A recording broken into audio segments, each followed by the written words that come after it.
Ton esprit peut se sentir comme une pièce sombre, où les pensées rebondissent sans relâche, multipliant le bruit jusqu'à le rendre insupportable. Juste à ces moments, quand tu cherches à dormir et que tu ne trouves que de l'anxiété, tu comprends que ce n'est pas la pièce qui est mauvaise, mais la façon dont tu l'habites. La philosophie stoïcienne devient alors la lanterne qui éclaire cette obscurité. Accepter l'inévitable, lâcher ce qui opprime et concentrer l'attention sur l'essentiel pour que les échos s'éteignent. Ce voyage ne prétend pas être un ensemble de belles phrases, ni un autre manuel d'auto-assistance éphémère. Il s'agit d'un parcours de transformation personnelle, conçu pour guérir l'esprit, atteindre la sérénité et apprendre à se reposer fermement, même au milieu de la tempête. Parce que quand tu ne maîtrises pas tes pensées, elles finissent par te dominer, en payant le prix de nuits blanches et de journées gouvernées par le chaos. Ici, tu commenceras à découvrir 40 leçons inspirées de la sagesse stoïcienne. Il ne s'agit pas de théories abstraites, mais de pratiques directes et applicables dans la vie quotidienne. De l'acceptation de ce que tu ne peux pas contrôler, à la transformation du repos nocturne en un acte d'amour de soi. Chaque enseignement vise à frapper à la racine les chaînes invisibles qui te lient à l'inquiétude. Reste jusqu'à la fin, car ce que tu entendras peut non seulement te rendre le sommeil perdu, mais aussi quelque chose d'encore plus précieux. La liberté de vivre avec un esprit calme, serein et prêt à affronter n'importe quelle adversité sans se briser. 1. Accepte ce que tu ne peux pas contrôler et lâche prise. Un homme qui tente d'arrêter le cours d'une rivière avec ses propres mains finit épuisé, plein de frustration et sans avoir changé quoi que ce soit. L'eau continue de couler, indifférente à son effort, et tout ce qu'il réussit à faire est de s'épuiser dans une bataille absurde. Il en va de même avec l'esprit lorsqu'il s'accroche à contrôler ce qui n'a jamais été en son pouvoir.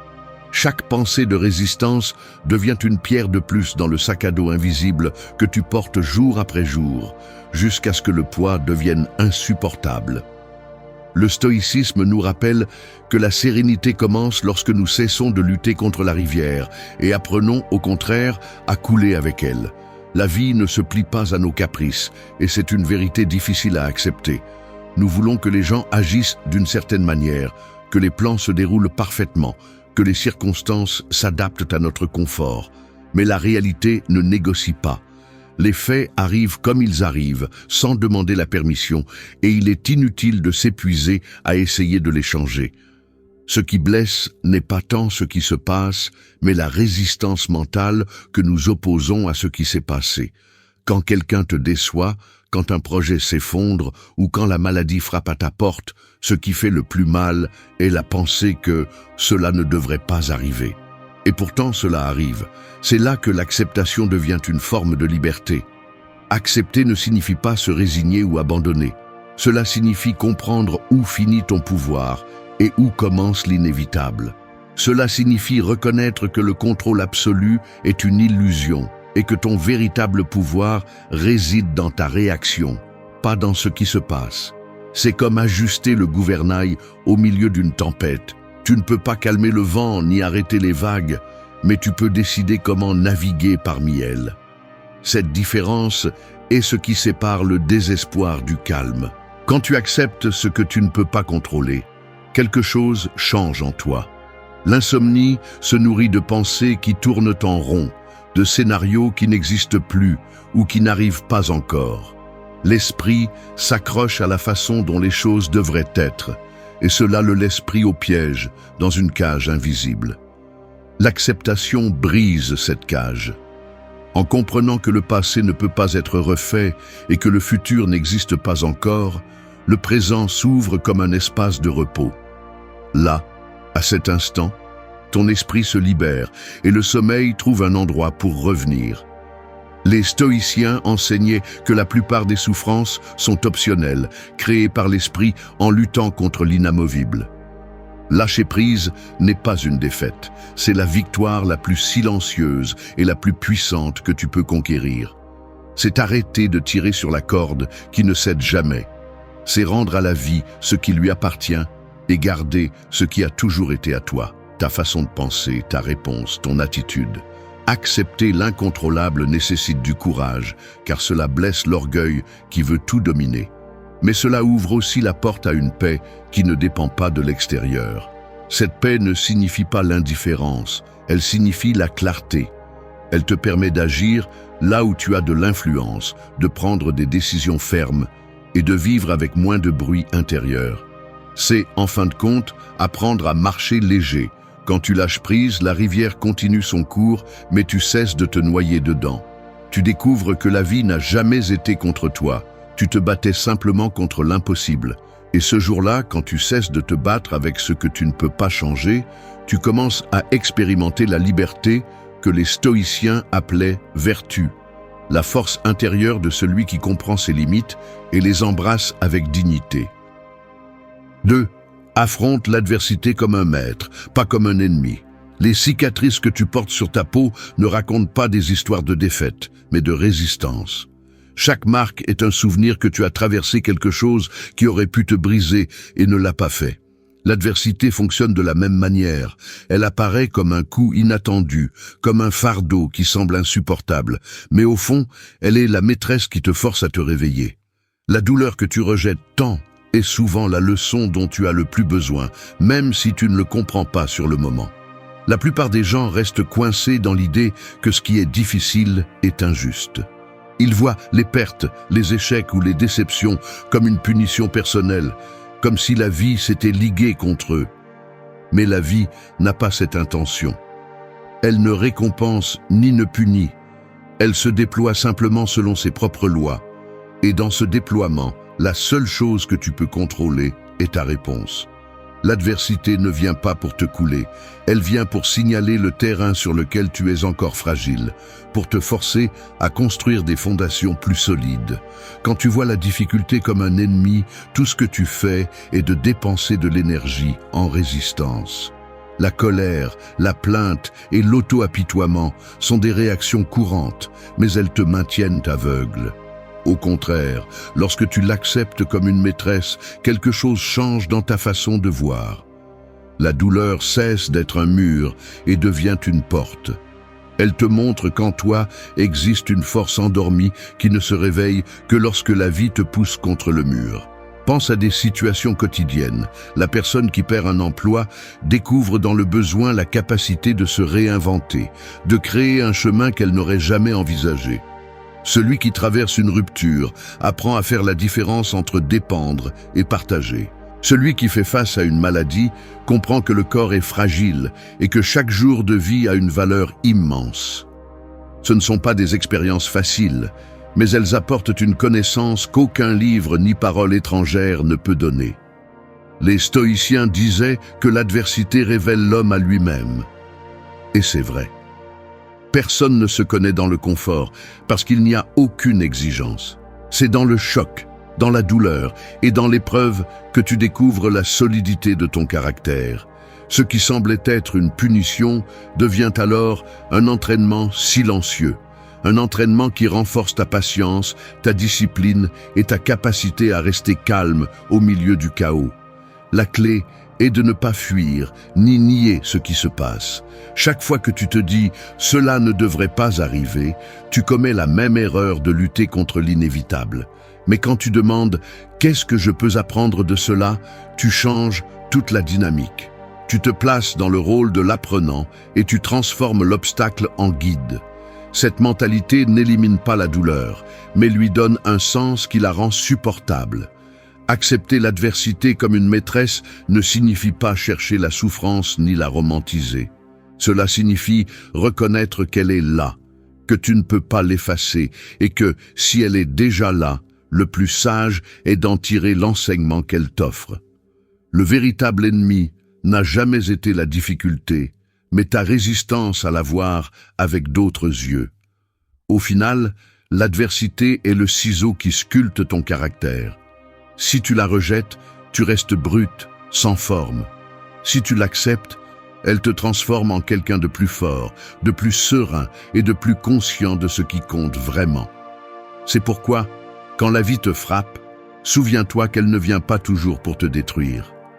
Parfois, elle vient pour t'enseigner, et la leçon qu'elle laisse peut devenir la base de ta liberté intérieure pour que tu comprennes comment on vit aujourd'hui.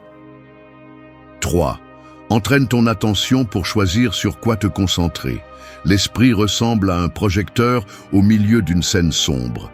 Là où tu pointes la lumière, tout devient visible, intense et dominant, tandis que le reste disparaît dans la pénombre.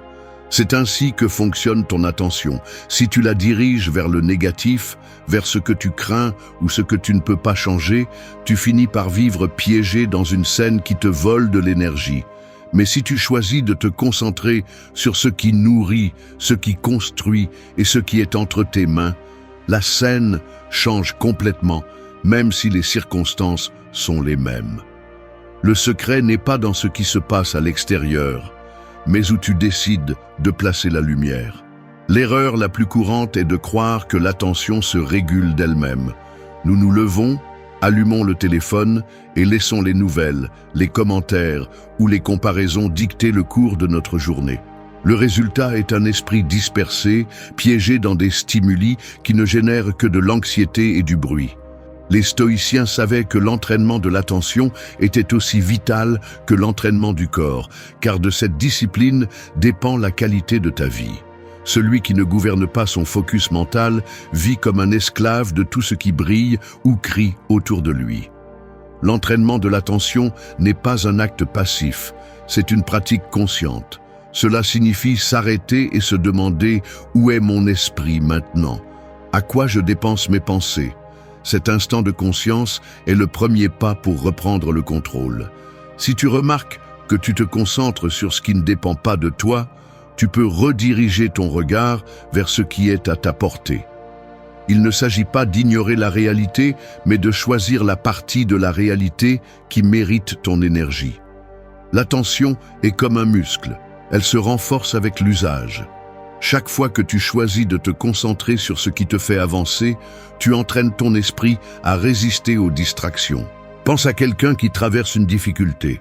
Il peut se concentrer uniquement sur ce qu'il a perdu, nourrissant le désespoir, ou il peut se concentrer sur ce qu'il conserve encore, trouvant une raison de se lever. La situation est la même, mais l'expérience change parce que le focus change. C'est le pouvoir de diriger ton attention avec sagesse. Dans les nuits d'insomnie, l'esprit a tendance à s'échapper vers le passé ou le futur, répétant des scènes qui n'existent plus ou inventant des peurs qui ne se sont pas encore produites. C'est là que ce principe devient essentiel. Entraîner l'attention signifie ramener le regard au présent, au simple fait de respirer, au silence qui existe en cet instant. Lorsque tu le fais, les chaînes de la rumination s'affaiblissent et le repos commence à être possible. Ce n'est pas un hasard si de nombreuses philosophies, du stoïcisme aux pratiques modernes de pleine conscience, insistent sur la même chose. Ce que tu maîtrises, c'est ton attention, et cela suffit pour changer ton monde intérieur. Marc Aurèle a écrit que « la vie est ce que tes pensées en font ».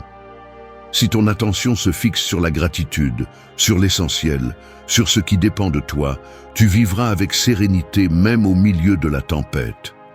Si elle reste piégée dans la plainte ou la peur, tu vivras en guerre avec toi-même, même si tout semble calme à l'extérieur. L'entraînement consiste en de petits actes quotidiens.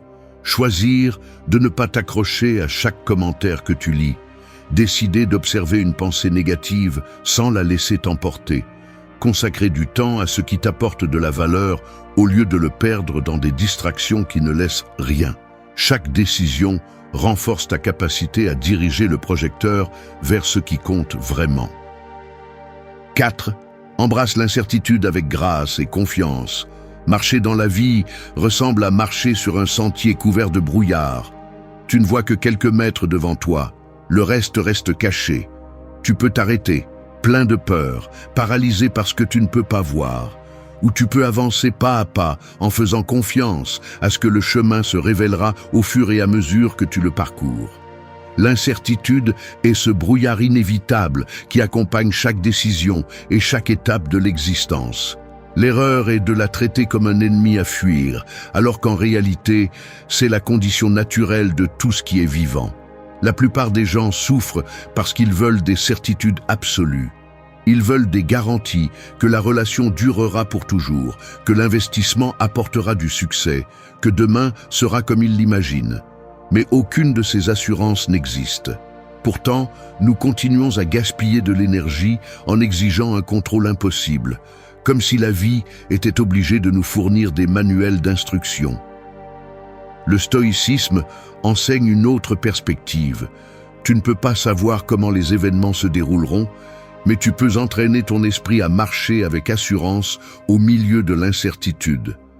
Embrasser l'incertain avec grâce signifie cesser de voir l'avenir comme un ennemi caché et commencer à le reconnaître comme un champ ouvert de possibilités.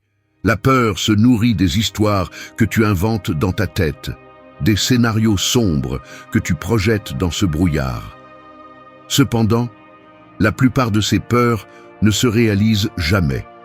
Ce qui se passe vraiment, c'est qu'en vivant pris au piège par elles, tu perds l'opportunité de profiter du présent. L'incertitude est aussi la mère de la découverte.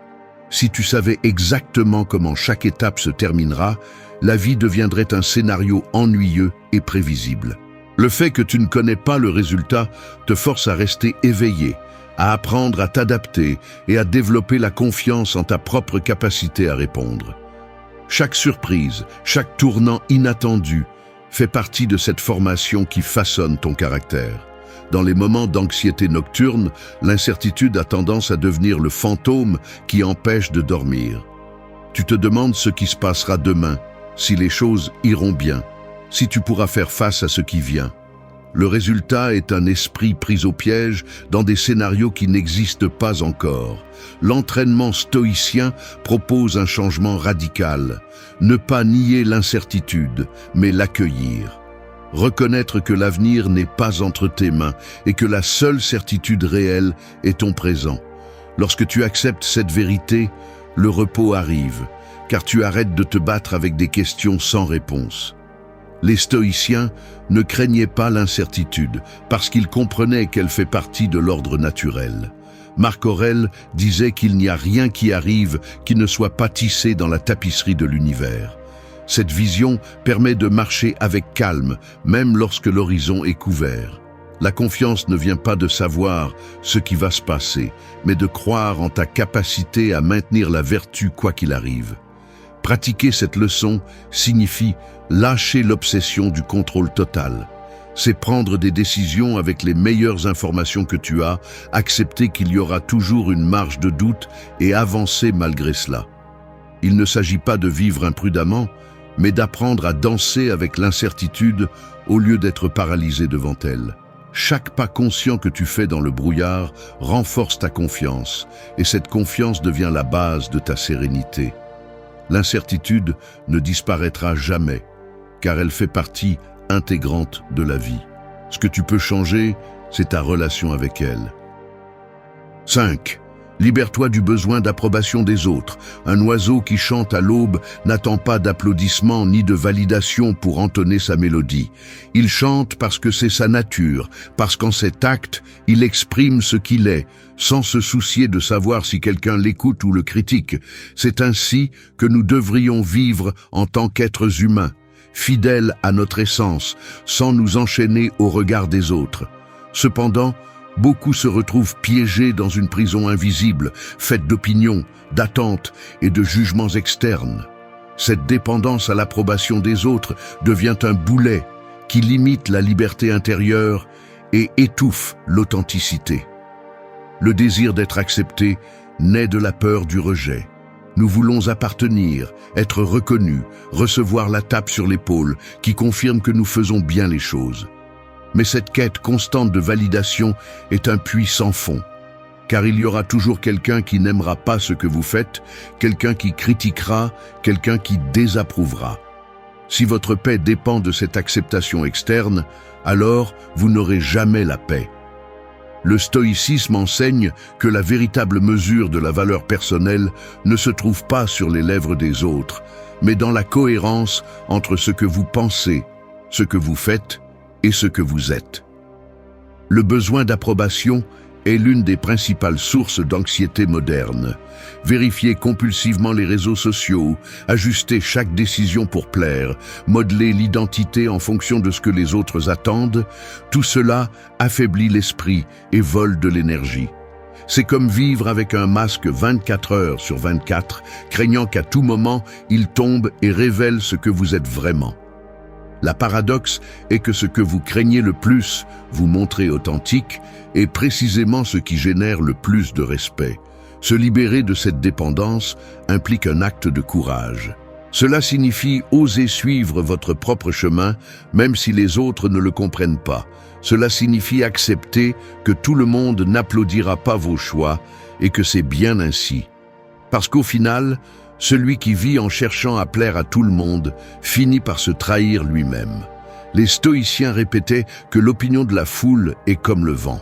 Elle change de direction facilement, et si vous essayez de naviguer en suivant toujours ce vent, vous finirez par vous perdre. En revanche, lorsque votre boussole interne est claire, vous avancez avec assurance même si les voix externes ne sont pas d'accord. Cette leçon a également un impact profond sur la tranquillité nocturne.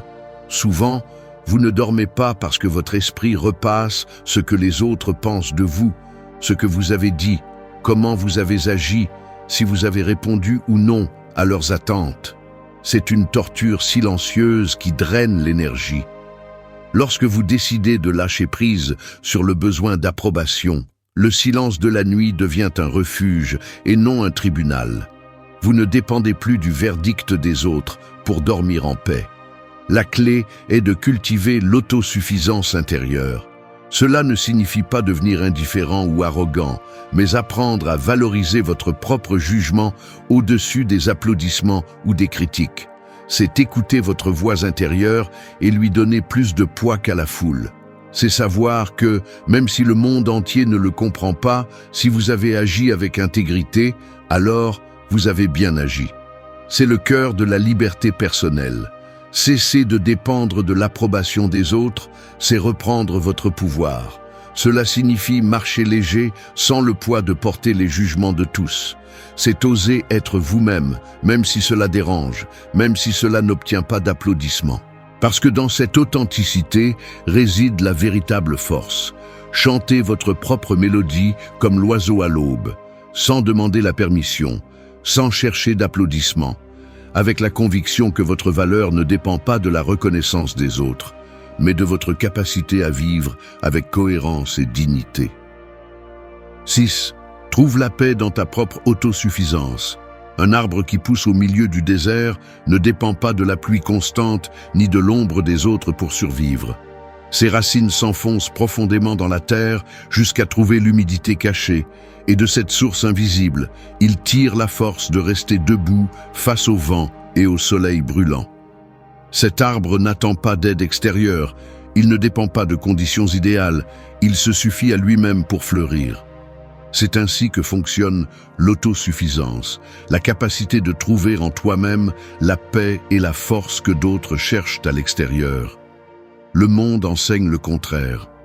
Depuis notre plus jeune âge, on nous répète que le bonheur dépend des réalisations, des possessions, de la reconnaissance, de la compagnie. Nous grandissons avec l'idée que nous avons besoin de quelque chose ou de quelqu'un pour nous sentir complets. Cette illusion nous condamne à une poursuite sans fin, car il y aura toujours un nouveau désir, un manque à combler, une validation externe qui nous manque. Les stoïciens, en revanche, enseignaient que la véritable liberté commence lorsque tu comprends que l'essentiel est déjà en toi, que la paix ne s'achète ni ne se mendie, elle se construit en silence de l'intérieur. L'autosuffisance n'est pas l'isolement ni l'indifférence envers les autres. Elle ne signifie pas rejeter le soutien ou l'amour, mais ne pas en dépendre pour exister en équilibre. C'est la différence entre partager la vie à partir de l'abondance et se traîner à partir du besoin. Quand tu attends que les autres comblent tes vides, tu deviens esclave de leurs gestes, de leurs paroles, de leurs absences. Mais quand tu trouves la paix en toi-même, tout ce qui vient de l'extérieur devient un cadeau et non une béquille. Pense à l'impact que cela a sur ton esprit. De nombreuses nuits d'insomnie ne naissent pas de la fatigue physique, mais de la dépendance émotionnelle. Tu restes à repasser ce que quelqu'un a dit, ce que quelqu'un n'a pas fait, ce que tu as perdu ou ce que tu n'as pas encore. C'est une chaîne invisible qui lie ton repos au comportement des autres. L'autosuffisance brise ces chaînes. Elle te permet de fermer les yeux avec la certitude que même si le monde n'approuve pas, même si les circonstances ne sont pas parfaites, il y a en toi un espace inviolable où rien de l'extérieur ne peut te perturber. Les stoïciens parlaient de cet espace comme de la forteresse intérieure, un terrain qui ne peut être touché ni par la fortune ni par le malheur. Marc Aurèle le décrivait comme la citadelle interne, un refuge toujours disponible si tu apprends à y entrer. Cette citadelle est l'autosuffisance, la reconnaissance que ta valeur et ta paix ne dépendent pas de facteurs externes, mais de la relation que tu as avec toi-même. Cultiver l'autosuffisance demande de la discipline. Cela signifie entraîner l'esprit à ne pas avoir besoin d'ornements inutiles, à ne pas confondre le confort avec le bonheur, à trouver satisfaction dans la simplicité. Cela signifie apprendre à apprécier ta propre compagnie, à valoriser le silence, à construire des routines qui nourrissent ton corps et ton esprit sans attendre de stimuli externes. C'est un processus qui demande de la patience, car l'ego résiste, veut accumuler, veut impressionner, veut dépendre. Mais chaque pas vers l'autosuffisance est un pas vers la véritable liberté. Quand tu découvres que tu peux être en paix avec toi-même, tu cesses de vivre avec la peur de la solitude. Tu ne crains plus le silence, car tu l'as transformé en refuge. Tu ne souffres plus de l'absence, car tu sais que ton centre n'est pas chez les autres. Et dans cet état, le sommeil devient plus profond, car ton esprit ne porte pas l'anxiété de dépendre de facteurs. 7. Accomplis ton devoir avec intégrité et repose-toi dessus. L'épée d'un guerrier ne se mesure pas par la brillance de son acier, mais par la solidité de celui qui la manie.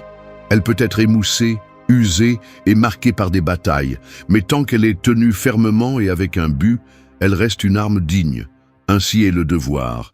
Peu importe si la tâche est petite ou grande, visible ou invisible, ce qui définit sa valeur est l'intégrité avec laquelle elle est accomplie.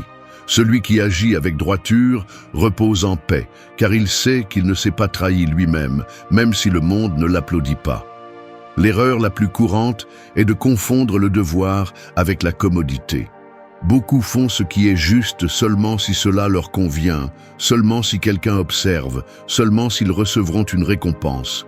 Mais ce comportement ne renforce pas, il affaiblit, car il t'apprend à vivre en fonction de stimuli externes. Le stoïcien sait que le devoir n'est pas négociable. On fait ce qui est approprié parce que c'est ce qui est approprié, sans fioriture, sans excuse, sans chercher l'approbation. Cette fidélité à tes principes est ce qui façonne le caractère, ce qui te transforme en quelqu'un qui peut marcher droit même quand personne ne le regarde. Accomplir ton devoir avec intégrité est une libération. Il t'enlève le fardeau de vivre en inventant des justifications, de manipuler les apparences ou de craindre que la vérité ne soit révélée. Quand tu sais que tu as fait ce que tu devais, tu dors tranquille, même si les résultats n'étaient pas parfaits. L'esprit cesse de ruminer sur ce qui serait arrivé si et trouve du repos dans la certitude que tu as agi avec droiture. Dans la vie quotidienne, accomplir ton devoir signifie assumer la responsabilité totale de tes actions. Si tu as promis, accomplis. Si tu as échoué, reconnais et corrige. Si quelqu'un dépend de toi, réponds. L'intégrité n'est pas dans les mots, elle est dans les actes soutenus. Chaque fois que tu choisis la droiture sur la commodité, tu construis un mur interne contre la faiblesse. Chaque fois que tu tombes dans le piège de la facilité, tu cèdes une brique de ce mur et tu laisses entrer la fragilité. Le repos profond est directement connecté à ce principe. Beaucoup de nuits d'insomnie proviennent de l'évasion du devoir, des courriels non répondus, des engagements reportés, des conversations évitées, des vérités passées sous silence. L'esprit se souvient de ce que tu n'as pas fait et le transforme en ombre qui perturbe ta paix. Accomplir ton devoir, en revanche, libère l'esprit de ses dettes internes. Tu ne te couches pas sur la défensive, mais avec la tranquillité d'avoir donné le meilleur de toi-même. Ce type de sommeil ne s'achète pas, il se conquiert avec intégrité. Les stoïciens enseignaient que le devoir est une partie essentielle de vivre selon la nature. Nous sommes des êtres sociaux, et notre force est mise à l'épreuve dans la façon dont nous accomplissons avec les autres et avec nous-mêmes. Marc Aurèle, empereur et philosophe, supportait des jours de charge politique immenses, mais il n'a jamais utilisé cela comme une excuse pour fuir son devoir. Son exemple montre que l'intégrité ne dépend pas de circonstances idéales, mais de la décision personnelle d'agir avec droiture. Accomplir ton devoir avec intégrité n'est pas vivre enchaîné, c'est vivre libre. Car la véritable esclavage n'est pas dans les responsabilités, mais dans l'évasion. Celui qui fuit est toujours pris au piège par la culpabilité, la peur ou le mensonge. Celui qui fait face avec droiture, même si cela coûte, reste libre. Libre de duplicité, libre de reproches internes, libre du besoin d'inventer des masques. 8. Pratique la patience comme allié de ta force. Un sculpteur face à un bloc de marbre ne frappe pas avec fureur en espérant qu'en une seule tentative apparaisse la figure dont il rêve. Il avance lentement, avec des coups mesurés, enlevant l'inutile petit à petit, en faisant confiance au temps et à la constance pour révéler l'œuvre. C'est là l'essence de la patience. Il ne s'agit pas d'attendre passivement, mais de maintenir l'effort avec sérénité, en comprenant que tout processus requiert son propre rythme pour porter des fruits. La vie, comme le marbre, ne répond pas aux impulsions de l'impatience. Elle répond à la discipline de celui qui sait attendre, sans perdre son calme. L'impatience est l'une des racines les plus communes de l'anxiété. Nous voulons des résultats immédiats, des changements instantanés, des solutions rapides à des problèmes qui ont mis des années à se développer. Dans cette hâte, l'esprit s'épuise et se remplit de frustration. Chaque retard est interprété comme un échec, chaque obstacle comme un ennemi, chaque jour qui ne répond pas à nos attentes comme une menace. Mais la vérité est que rien de significatif ne se construit en un jour. Les stoïciens comprenaient que la croissance intérieure, la sérénité et la sagesse sont les fruits de la pratique quotidienne et du temps, pas de l'urgence. Pratiquer la patience, c'est reconnaître que les choses importantes mûrissent en silence. Tout comme une graine ne fleurit pas immédiatement après avoir été plantée, les changements personnels nécessitent un processus invisible avant de montrer des résultats visibles. Le problème est que l'esprit moderne, habitué à la vitesse et à la stimulation constante, se désespère lorsqu'il ne voit pas de progrès instantané. Ce désespoir est ce qui vole la paix, ce qui empêche de se reposer, ce qui transforme chaque nuit en une lutte contre les pensées d'insuffisance. La patience, en revanche, redonne de la perspective. Sème aujourd'hui, prends soin demain et fais confiance au temps pour faire son œuvre. La patience ne signifie pas l'inaction. Elle signifie agir avec constance, sans laisser la hâte ruiner le processus. Celui qui entraîne son corps sait qu'il ne verra pas de changement en un jour, mais il fait confiance à la répétition. Celui qui apprend un art comprend que chaque erreur fait partie de la maîtrise. Celui qui cherche la paix intérieure comprend que chaque pratique de réflexion, chaque décision prise avec calme, est un pas qui construit la sérénité. La patience transforme ce qui semble lent en sûr, ce qui semble insignifiant en transformateur. Dans le domaine de l'esprit, l'impatience se manifeste souvent par des pensées obsessionnelles. Pourquoi je ne progresse pas? Pourquoi je reste le même? Pourquoi les choses ne changent-elles pas? Ces pensées deviennent un poison qui empoisonne la tranquillité. La pratique stoïcienne enseigne à répondre avec fermeté. Tout ne dépend pas de toi, et ce qui dépend de toi prend du temps. Quand tu comprends cela, le repos devient plus profond, parce que tu arrêtes d'exiger du présent ce que seul l'avenir peut donner. Les stoïciens associaient également la patience à la force. Il ne s'agit pas d'attendre parce que tu n'as pas le choix, mais d'attendre parce que tu es fort. Le faible se désespère, cède à la colère et s'épuise. Le fort sait que chaque instant d'attente fait partie de son entraînement. La patience devient un muscle invisible qui soutient ton caractère, une preuve silencieuse que tu n'as pas besoin de contrôler chaque rythme pour maintenir ta paix. Quand tu pratiques la patience, tu découvres que la vie ne consiste pas à courir vers une destination, mais à apprendre en chemin. Tu découvres que tout n'arrive pas quand tu le souhaites. 9. Exerce une compassion silencieuse envers toi-même et les autres. Un jardin ne fleurit pas à force de cris ou d'exigences constantes, mais grâce à des soins patients, à de l'eau en juste mesure et à la sérénité de celui qui comprend que chaque plante a son propre rythme. De la même manière, l'esprit humain ne grandit pas sous la dureté implacable de la critique, mais sous la lumière sereine de la compassion. Pratiquer la compassion silencieuse, c'est devenir ce jardinier qui sait quand nourrir, quand tailler et quand simplement laisser être, tant avec toi-même qu'avec les autres. L'erreur la plus courante est de croire que la compassion est une faiblesse. Beaucoup pensent qu'être compatissant revient à permettre des abus ou à justifier des erreurs. Rien n'est plus éloigné de la réalité. La compassion silencieuse n'est pas un acte de soumission, c'est un acte de force. Elle nécessite le courage de regarder l'imperfection sans haine, d'accepter la fragilité humaine sans mépris. Elle nécessite de comprendre que toi et les autres menez des batailles qui sont souvent invisibles et que répondre avec dureté ne fait qu'augmenter le fardeau. La première application de cette leçon est envers toi-même. L'esprit a tendance à être son juge le plus cruel, répétant les erreurs du passé, magnifiant les échecs et exigeant des perfections impossibles. Cette voix intérieure, lorsqu'elle manque de compassion, devient un bourreau qui vole l'énergie et le repos. La nuit, lorsque tu essaies de dormir, les souvenirs de ce que tu n'as pas réussi, de ce que tu as mal dit, de ce qui te manque encore, apparaissent. Pratiquer la compassion silencieuse signifie apprendre à répondre à ses pensées avec compréhension plutôt qu'avec punition. Cela signifie te dire « j'ai fait de mon mieux avec ce que j'avais à ce moment-là et c'est suffisant pour aujourd'hui ». Cette attitude n'élimine pas la responsabilité, mais elle te permet d'apprendre sans te noyer dans la culpabilité. La deuxième application est envers les autres.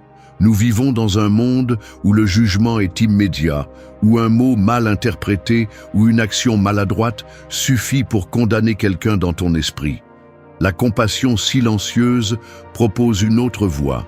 Au lieu de réagir avec colère, arrête-toi et pense que peut-être cette personne lutte aussi avec quelque chose que tu ignores.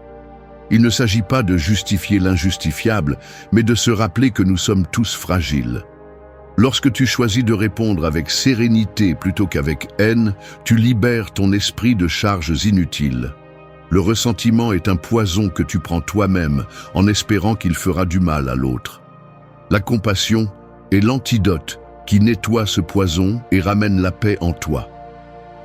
Le stoïcisme, bien qu'il soit souvent mal interprété comme une philosophie froide, était imprégné de cet enseignement. Marc Aurèle écrivait que chaque personne agit selon ce qu'elle croit être vrai, et que beaucoup font du mal non par méchanceté, mais par ignorance. Cette compréhension est la compassion. Elle n'excuse pas l'acte, mais elle reconnaît l'humanité derrière lui. Lorsque tu appliques cela, ta réaction change, ton cœur s'allège et ton esprit se repose. Exercer la compassion silencieuse ne nécessite pas de discours ni de gestes grandiloquents. Elle nécessite de petits actes quotidiens. Ne pas t'attaquer avec des pensées de haine lorsque tu échoues. Ne pas répondre avec violence verbale lorsque quelqu'un se trompe. Ne pas nourrir de rancunes qui ne font qu'allonger la souffrance. Chaque fois que tu choisis la compassion plutôt que la dureté, tu cultives un terrain fertile pour la sérénité. La compassion silencieuse est en essence un refuge. Elle te protège du jugement interne, te libère du poison de la rancœur et te connecte avec ce qu'il y a de plus humain en toi et chez les autres. La pratiquer ne te rend pas faible, elle te rend fort car elle exige de garder son calme. 10. Transforme la fin de chaque journée en un nouveau départ. Fermer les yeux à la fin de la journée ressemble à éteindre les lumières d'une scène après une représentation. Tout ce qui a été vécu, les réussites, les erreurs, les moments de tension et les instants de calme restent derrière comme des scènes jouées qui ne peuvent plus être répétées. Le rideau tombe et ce qui semblait définitif se transforme en préparation pour ce qui va suivre. C'est la force de voir chaque jour comme un cycle complet. Il se termine, mais dans cette fin se cache le germe d'un nouveau commencement. Le problème est que beaucoup refusent de baisser le rideau. Ils s'accrochent à ce qui s'est passé pendant la journée et le portent dans leur esprit lorsque la nuit arrive. Les disputes non résolues, les opportunités manquées ou les tâches en attente deviennent des chaînes invisibles qui les accompagnent au lit. Cette habitude vole le repos et sabote l'énergie du lendemain, car l'esprit ne se sent jamais libéré. La philosophie stoïcienne propose quelque chose de différent. Voir chaque jour comme une œuvre achevée, avec des lumières et des ombres, mais fermée avec dignité. Transformer la fin de la journée en un nouveau départ frais implique un exercice conscient de réflexion. À la tombée de la nuit, prenez un moment pour repasser ce qui s'est passé. Reconnaissez vos réalisations, aussi petites soient-elles, et remerciez-les. Ensuite, observez vos erreurs sans jugement excessif et transformez-les en leçons. Cette pratique ordonne la pensée et empêche que la rumination nocturne vous attrape. Le repos arrive parce que vous ne portez plus un sac à dos de tâches en attente, mais un cahier d'apprentissage prêt à être utilisé demain. Les stoïciens pratiquaient cette habitude avec discipline. Sénèque recommandait de se demander chaque nuit ce qu'il avait bien fait, où il avait échoué et ce qu'il pouvait améliorer. Il ne s'agissait pas de se punir, mais d'apprendre et de lâcher prise. Cette revue quotidienne permettait de terminer la journée avec clarté et de se lever le lendemain avec une énergie renouvelée. Le calme intérieur naissait de la certitude d'avoir fait de son mieux et d'avoir trouvé dans chaque erreur une opportunité de croissance. Lorsque vous décidez de voir chaque jour comme une unité fermée, votre relation avec le temps change complètement. Vous ne traînez plus le poids du passé, ni ne vivez avec anxiété pour l'avenir. Vous affrontez la vie en portions gérables, et chaque matin devient un véritable commencement. Le repos devient plus profond parce que votre esprit comprend que la journée est terminée et qu'il n'est pas nécessaire de continuer à se battre avec ce qui est déjà fini. Cette mentalité enseigne aussi à se réconcilier avec l'imperfection. Tous les jours ne seront pas réussis ni pleins. Certains seront remplis d'erreurs ou de circonstances douloureuses. Malgré tout, vous pouvez toujours les clôturer avec intégrité si vous reconnaissez que vous avez fait de votre mieux. Dormir devient alors un acte de confiance. Vous avez confiance en ce que, même si aujourd'hui n'était pas parfait, demain apportera l'opportunité de continuer à avancer. La fin de chaque journée peut être vue comme un mur ou comme une porte. Si vous choisissez de la voir comme un mur, vous ressentirez de l'enfermement et de la fatigue. Si vous choisissez de la voir comme une porte, vous trouverez du repos et de l'espoir. Chaque nuit est le dernier coup de pinceau d'un tableau qui ne sera plus retouché, et chaque aube est une toile vierge, prête à être peinte. En vivant avec cette vision, vous cessez de rester coincé dans ce qui est déjà passé et commencez à marcher légèrement vers ce qui est encore à venir. 11. Honore la restauration de la nuit comme un sanctuaire sacré. Le guerrier le plus fort ne se bat pas sans relâche. Il sait quand déposer les armes et retourner à son camp pour soigner ses blessures et récupérer ses forces. Cette pause ne le rend pas faible, elle le rend invincible, car il comprend que la véritable résistance ne vient pas de se battre sans arrêt, mais de respecter le moment de restauration. C'est ainsi que fonctionne la nuit. C'est le sanctuaire où l'esprit et le corps se préparent pour un nouveau jour. Celui qui n'honore pas cet espace finit par affronter la vie avec un tranchant de plus en plus usé. La culture moderne a transformé la nuit en un terrain de bruit. Écran allumé jusqu'à l'aube, préoccupations qui se répètent dans l'esprit, l'idée absurde que dormir est une perte de temps. On vit comme si le repos était un luxe et non une nécessité vitale. Cependant, les stoïciens enseignaient que tout dans la nature a un rythme, action et pause, effort et repos, jour et nuit. Respecter cet équilibre, c'est vivre en harmonie avec l'ordre de l'univers, tandis que le rompre conduit inévitablement à l'épuisement. Honorer la nuit implique plus que de se coucher tôt.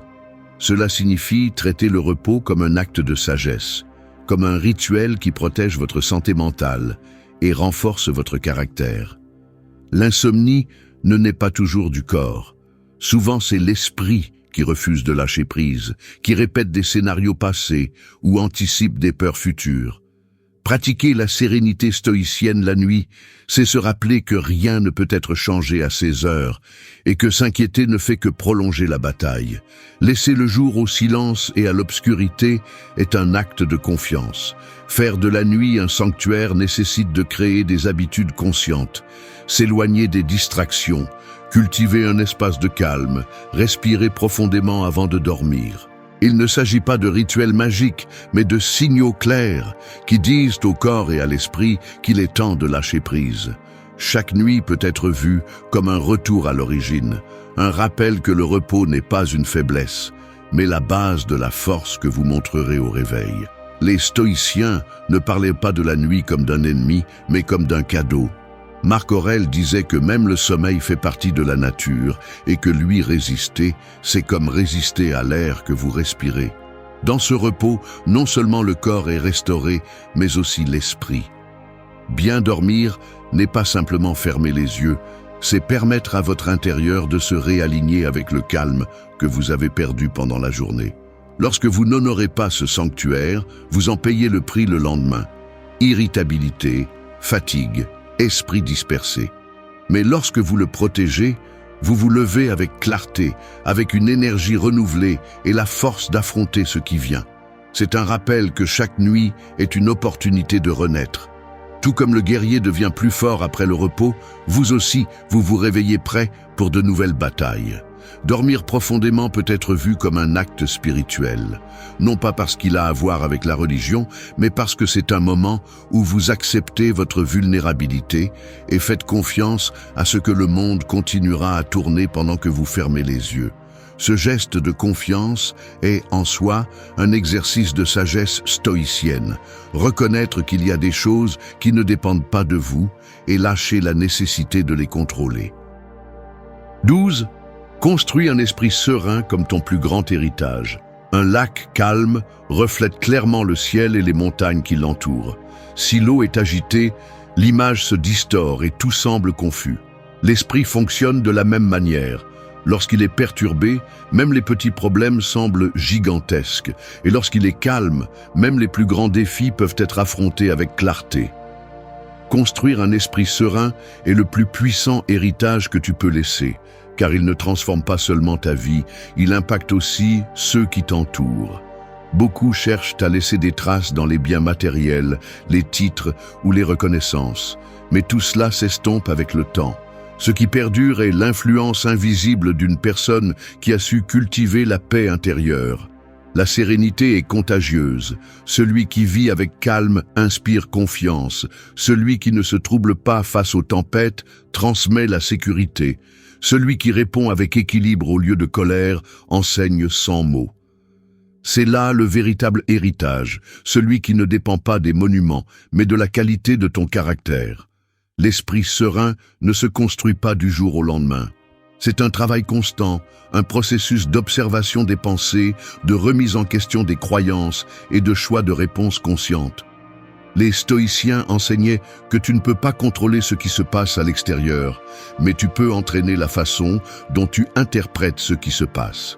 Chaque fois que tu choisis de ne pas te laisser entraîner par une insulte, chaque fois que tu respires avant de réagir avec colère, chaque fois que tu choisis la patience plutôt que l'impatience, tu renforces cette sérénité comme celui qui renforce un muscle.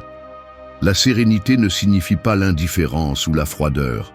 Elle signifie reconnaître que rien n'est gagné en perdant le contrôle. Elle signifie comprendre que le chaos extérieur ne mérite pas de devenir un chaos intérieur. Celui qui crie perd le contrôle de lui-même. Celui qui répond calmement conserve le pouvoir. Cette différence marque non seulement ta tranquillité, mais aussi la façon dont tu es perçu. Avec le temps, ta sérénité devient un exemple, un enseignement vivant que les autres se souviendront même plus que tes paroles. Un esprit perturbé vole le repos. Il te maintient éveillé la nuit, repassant les problèmes ou inventant des scénarios futurs. En revanche, un esprit serein sait terminer la journée sans en porter le poids. Il est capable de dire « j'ai fait ce qui était en mon pouvoir, le reste appartient au destin ». Cette attitude ouvre la porte à un sommeil profond et à un réveil plus léger. C'est pourquoi la sérénité n'est pas seulement une vertu philosophique, c'est aussi un médicament pour le corps. Les stoïciens parlaient de l'esprit serein comme de la véritable richesse. Celui qui le possède peut perdre des biens, subir des revers ou traverser des difficultés et pourtant conserver l'essentiel. Cette richesse ne peut être volée ni détruite, car elle est fondée sur la force intérieure. Celui qui cultive le calme porte avec lui une forteresse portable, une citadelle invisible qui l'accompagne partout. Construire cette sérénité nécessite une pratique quotidienne. Consacrer des moments au silence, limiter les distractions qui alimentent le bruit mental, écrire des réflexions, remettre en question les pensées automatiques et surtout accepter ce que tu ne peux pas changer. Chaque petit geste compte. Tout comme le lac ne se calme pas immédiatement après une tempête, l'esprit non plus. Mais avec discipline et constance, l'eau se calme et la clarté revient. 13. Cultiver le silence intérieur comme refuge au milieu du bruit. Une ville bruyante peut faire craquer n'importe qui. Klaxon après klaxon, voix, machines, écrans qui brillent sans arrêt. Mais même au milieu de ce chaos, il y a toujours un coin caché. Une ruelle tranquille, un parc oublié, un espace où le bruit ne parvient pas à pénétrer. L'esprit fonctionne de la même manière. Il est entouré de distractions, d'opinions, de stimuli qui rivalisent pour votre attention. Cependant, vous pouvez toujours construire un refuge intérieur, un silence qui ne dépend pas du monde extérieur, mais de votre capacité à arrêter l'avalanche et à gouverner votre espace intérieur. Le bruit n'est pas seulement ce que vous entendez.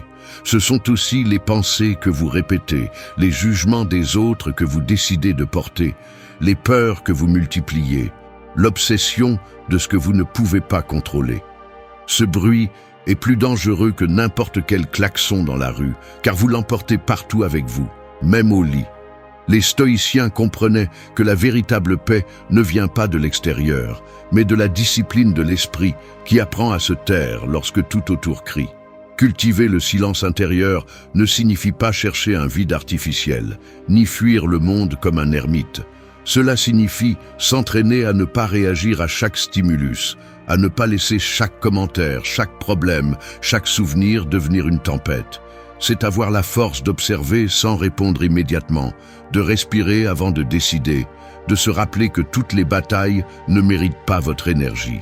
Ce contrôle de soi n'est pas passivité, c'est du pouvoir à l'état pur. La pratique commence par des actes concrets. Déconnectez-vous de l'inutile. Moins d'écran, moins de conversations qui ne s'ajoutent pas, moins de distractions qui drainent. Consacrez des minutes chaque jour à écouter votre respiration, à marcher en silence, à écrire ce qui envahit votre esprit et à le laisser là, sur le papier, au lieu de continuer à le porter. Le silence intérieur se cultive comme un muscle. Plus vous l'exercez, plus il devient fort et plus il est facile d'y accéder même au milieu de situations chaotiques. La nuit, ce refuge devient indispensable. Beaucoup perdent le sommeil parce qu'ils ne savent pas faire taire leurs pensées. L'esprit continue à travailler comme une usine allumée à minuit, produisant des soucis et des scénarios inutiles. Le silence intérieur, entraîné pendant la journée, devient la clé qui éteint cette usine. Vous n'avez pas besoin d'éliminer toutes les pensées, il suffit d'apprendre à ne pas les nourrir, vous les laissez passer comme des nuages, en vous rappelant que le bruit interne n'a de pouvoir que si vous décidez de l'écouter. Les stoïciens parlaient d'autarcie, la capacité de se suffire à soi-même, non seulement matériellement, mais aussi en termes de sérénité. Celui qui cultive le silence intérieur n'a pas besoin de fuir pour se sentir calme, car il porte son refuge avec lui. Cette capacité le rend libre, fort et moins manipulable. Le bruit extérieur peut s'intensifier, mais il ne parvient pas à démolir ce qui a été construit à l'intérieur. Le silence intérieur n'est pas une absence de vie, c'est une concentration de pouvoir. C'est le calme de l'archer avant de lâcher la flèche, la quiétude de la mer profonde alors que la surface est agitée, la fermeté du guerrier qui écoute avant d'attaquer. Ce calme est stratégique, pas décoratif. Il vous permet de penser mieux, d'agir avec précision et de vous reposer en profondeur. Cultivez le silence intérieur. C'est décider que votre esprit ne sera pas une place publique ouverte au désordre, mais une forteresse aux murs solides. Le bruit existera toujours, mais c'est vous qui choisissez si vous le transformez en maître ou en visiteur. Dans ce domaine silencieux se trouve votre force, votre refuge et votre liberté. 14. Remercie même dans la difficulté et transforme ta vision. Marcher sous la pluie peut sembler être une gêne, vêtements trempés, froid, inconfortable, pas maladroit. Cependant, le même phénomène qui dérange certains est une raison de célébration pour un agriculteur qui voit dans ses gouttes la promesse d'une récolte. La pluie ne change pas. Ce qui change, c'est le regard de celui qui la reçoit. La gratitude fonctionne de la même manière. Elle n'élimine pas les difficultés, mais elle transforme la façon dont tu les interprètes. Transformer la plainte en gratitude, c'est changer l'angle sous lequel tu observes la vie. Et ce changement est suffisant pour transformer toute ton expérience. La plupart des gens réagissent au problème par un rejet immédiat. Face à une perte, une trahison ou un échec, la première réponse est souvent le regret. Pourquoi moi? Pourquoi maintenant? Pourquoi de cette façon? Cette mentalité enferme la personne dans une prison invisible, car tant qu'elle se concentre sur ce qui manque ou sur ce qui a mal tourné, elle perd de vue ce qu'elle a encore. La gratitude, même dans les moments difficiles, n'est pas de la naïveté ou de l'auto-tromperie, c'est une décision consciente de regarder aussi le côté qui soutient encore. Les stoïciens pratiquaient ce principe avec fermeté. Ils comprenaient que la vie n'est pas conçue pour plaire, mais pour défier, et que chaque difficulté renferme une opportunité d'apprentissage. Remercier dans la difficulté signifie reconnaître que cette épreuve est en train de polir ton caractère, qu'elle révèle des forces cachées ou t'enseigne la valeur de ce que tu prenais pour acquis. Ce n'est pas remercier pour la douleur en elle-même, mais pour la possibilité de grandir à travers elle. Pense aux nuits blanches, quand ton esprit est rempli d'inquiétude. Tu pourrais rester coincé dans l'angoisse de ce que tu n'as pas ou de ce que tu crains de perdre, mais tu peux aussi remercier ce sommeil qui te montre ce que tu apprécies vraiment, qui te force à revoir tes priorités. La gratitude ouvre un espace de calme, car elle déplace l'attention de ce qui manque vers ce qui reste. Ce simple changement de focus éteint la rumination et te rapproche du repos. La gratitude a aussi un effet direct sur la façon dont tu perçois les autres. Au lieu de te concentrer sur leurs défauts ou sur ce qu'ils ne font pas, tu peux remercier ce qu'ils apportent, même si ce n'est pas parfait. Cette attitude adoucit les jugements, renforce les liens et réduit la frustration. Celui qui remercie ne vit pas avec l'exigence constante que tout s'adapte à sa mesure, mais avec l'ouverture d'apprécier ce qui existe tel qu'il est. Remercier dans la difficulté ne signifie pas le conformisme. Ce n'est pas rester les bras croisés face à l'injustice ou nier la douleur. C'est une façon de trouver, au milieu du chaos, un point d'appui qui te permet de rester debout. C'est la différence entre se noyer dans la plainte et utiliser l'adversité comme un tremplin. Alors que la plainte t'affaiblit, la gratitude te renforce, car elle te rappelle que même dans l'obscurité, il y a toujours quelque chose qui soutient l'espoir. La pratique peut commencer par des gestes simples. À la fin de la journée, au lieu de repasser ce qui a mal tourné, écris 3 choses pour lesquelles tu te sens reconnaissant, même si elles sont petites. Cette discipline entraîne l'esprit à chercher le positif, même au milieu de la tempête. Avec le temps, la gratitude cesse d'être un exercice et devient une façon de voir la vie.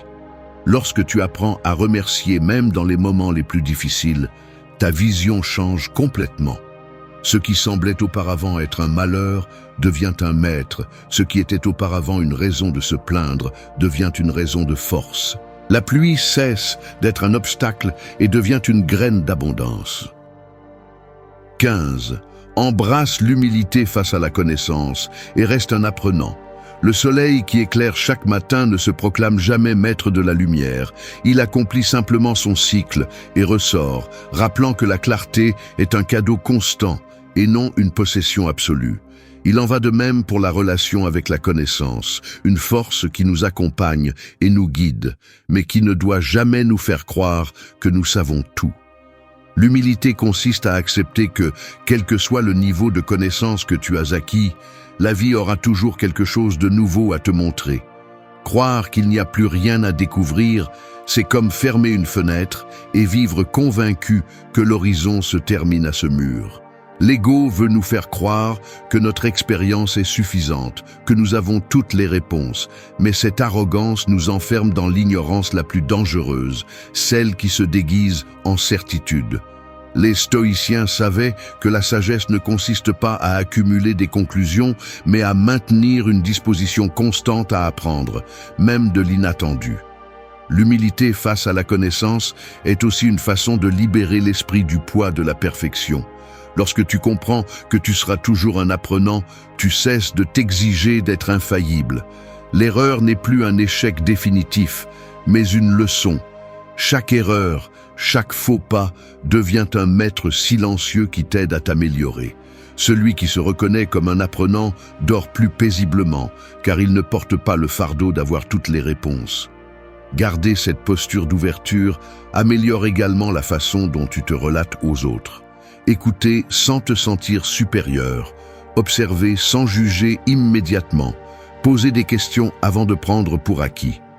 La vie est pleine de maîtres cachés, un livre qui ouvre des perspectives, un inconnu qui te donne une leçon avec un geste simple, même une adversité qui te force à grandir. Celui qui cultive l'humilité trouve de l'enseignement à chaque coin. L'arrogance intellectuelle, en revanche, génère de la rigidité et de l'anxiété. Celui qui croit tout savoir vit dans une tension constante, incapable d'accepter les critiques, ressentant chaque correction comme une attaque. Cette attitude est un piège qui vole la sérénité. L'humilité, en revanche, permet de marcher léger. Tu n'as pas besoin d'avoir raison en tout.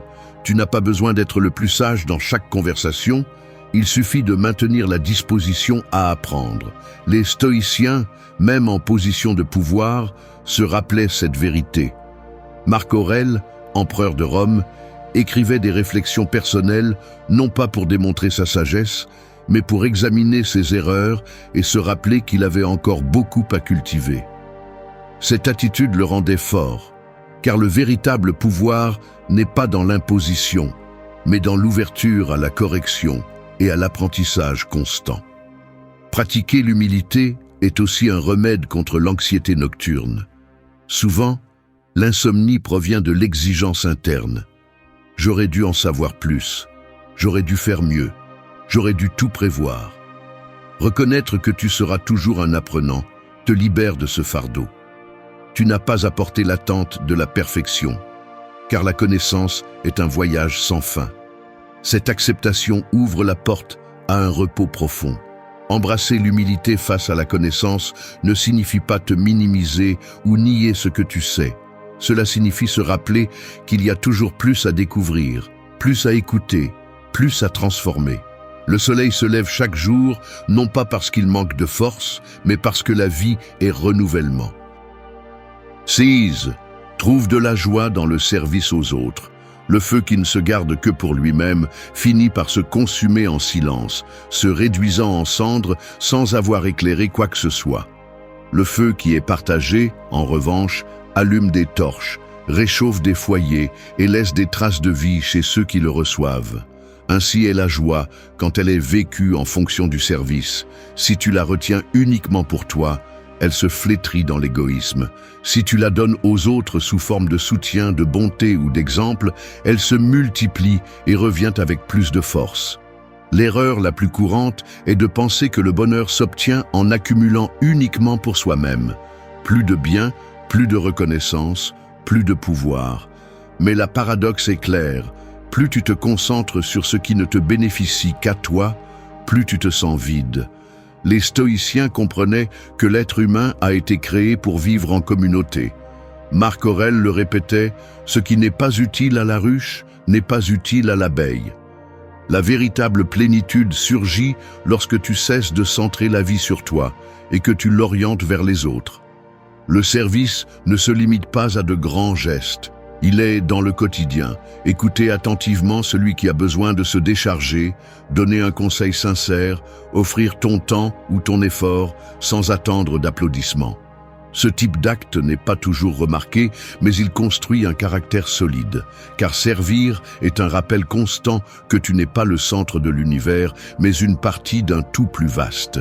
Cette humilité te protège de l'arrogance et te connecte à un but plus grand. De plus, le service est un remède contre l'anxiété. Celui qui vit piégé dans ses propres problèmes se retrouve enfermé dans un cercle vicieux de soucis. Quand tu décides de servir, même dans quelque chose de petit, ton attention se déplace du « moi » au « nous ». Cette transition apaise l'esprit, car elle réduit le poids de l'ego et ouvre l'espace à l'empathie. Soudain, ce qui semblait être un problème gigantesque se relativise en voyant que d'autres aussi luttent et que tu peux faire partie de leur soulagement. L'insomnie naît souvent de pensées égocentriques. Ce que je n'ai pas réussi, ce qui me manque, ce que je pourrais perdre. Lorsque tu cultives l'habitude de servir, tu finis la journée avec la satisfaction d'avoir ajouté quelque chose au monde, même si c'était petit. Cette certitude procure un repos profond, car tu sais que ta vie a un impact. L'esprit cesse de ruminer sur le manque et s'installe dans le but. Et quand il y a un but, il y a la paix. Les stoïciens ne concevaient pas la vertu sans service. La justice, pour eux, était inséparable du bien commun. Il ne s'agissait pas de se sacrifier jusqu'à l'autodestruction, mais de vivre avec la clarté que ta force personnelle prend du sens quand elle aide à soutenir les autres. Cet équilibre fait du service un acte de noblesse, non de faiblesse. Servir n'est pas te rabaisser, c'est élever ta vie au-dessus de l'égoïsme. Dans la pratique, tu peux l'exercer en étapes concrètes. Consacre un temps fixe de ta semaine à aider sans rien attendre en retour. Montre une gratitude active envers ceux qui te soutiennent. Offre ton expérience pour guider quelqu'un qui commence tout juste. Pratique la générosité silencieuse. Il ne s'agit pas d'être un héros, il s'agit de se rappeler que la valeur de ta vie ne se mesure pas seulement à ce que tu accumules, mais à ce que tu apportes. Trouver de la joie dans le service aux autres n'est pas seulement un conseil moral, c'est une stratégie de force. Le feu partagé ne s'éteint jamais, car chaque torche allumée renvoie de la chaleur et de la lumière à celui qui l'a donnée. Ta vie devient plus solide, ton esprit plus tranquille et ton repos plus profond lorsque tu comprends que servir ne te prend pas. 17. Équilibrer la passion avec la raison et marcher en harmonie. Les flammes d'un feu de camp au milieu de la nuit peuvent donner de la chaleur et de la lumière, mais si elles deviennent incontrôlables, elles finissent par tout consumer. Le feu est comme la passion, puissant, nécessaire, capable d'inspirer et de bouger, mais aussi dangereux s'il n'est pas canalisé. La raison, en revanche, est comme le cercle de pierre qui entoure ce feu de camp. Elle n'éteint pas le feu, elle le contient, le guide, le maintient à un point où il peut donner la vie sans détruire. Équilibrer passion et raison, c'est apprendre à marcher en harmonie, sans étouffer ce qui vous pousse, ni laisser cette impulsion vous entraîner vers la destruction. L'erreur la plus courante est de choisir un extrême. Certains se laissent emporter uniquement par la passion, agissant à partir de l'émotion du moment, sans s'arrêter pour réfléchir aux conséquences. Le résultat est souvent le chaos, des décisions impulsives qui génèrent du regret et une vie gouvernée par des hauts et des bas. D'autres, en revanche, s'accrochent uniquement à la raison, éteignant toute émotion intense par peur de perdre le contrôle. Ils finissent par vivre une existence grise, sans étincelle, sans force vitale. Les stoïciens enseignaient que la vertu réside dans l'équilibre. Laisser la passion être le moteur, mais gouverné par la clarté de la raison. La passion sans raison est comme un cheval emballé qui court sans direction, fort mais aveugle. La raison sans passion est comme un cavalier sans cheval, lucide mais immobile.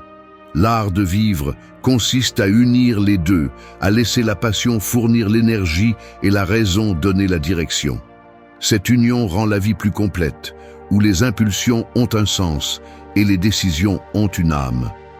Dans la vie quotidienne, ce principe se reflète dans les grands et petits actes. Poursuivre un rêve nécessite de la passion, car c'est l'étincelle qui vous maintient en mouvement lorsque le chemin devient difficile. Mais il a aussi besoin de raison, car sans planification et discipline, ce rêve devient un caprice passager.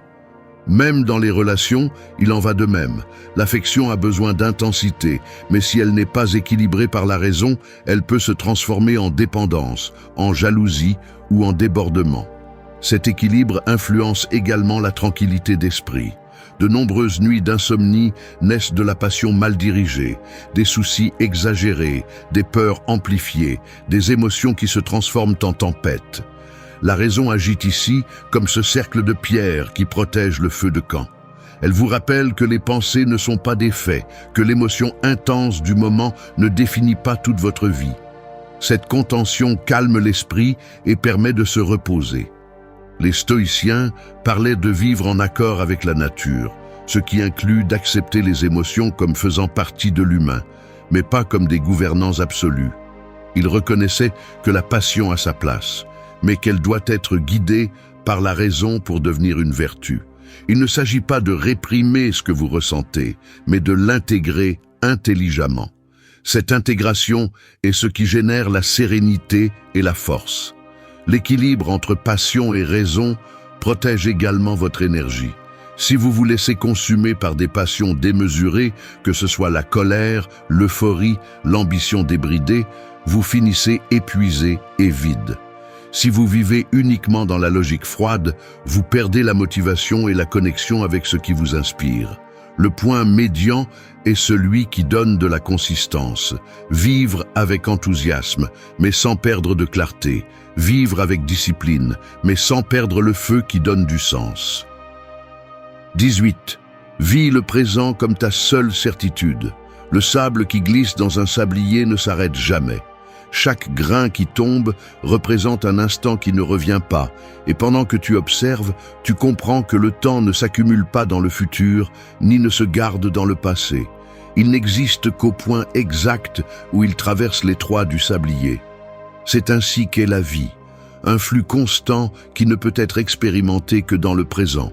Celui qui gaspille son attention sur ce qui est déjà parti ou sur ce qui n'est pas encore arrivé laisse échapper la seule certitude qu'il possède, cet instant. L'erreur la plus courante est de vivre piégé dans deux prisons, la nostalgie et l'anticipation. L'une maintient les personnes enchaînées à des souvenirs qu'elles ne peuvent modifier, l'autre les maintient en alerte pour des scénarios qui ne se produiront peut-être jamais. Le résultat est le même.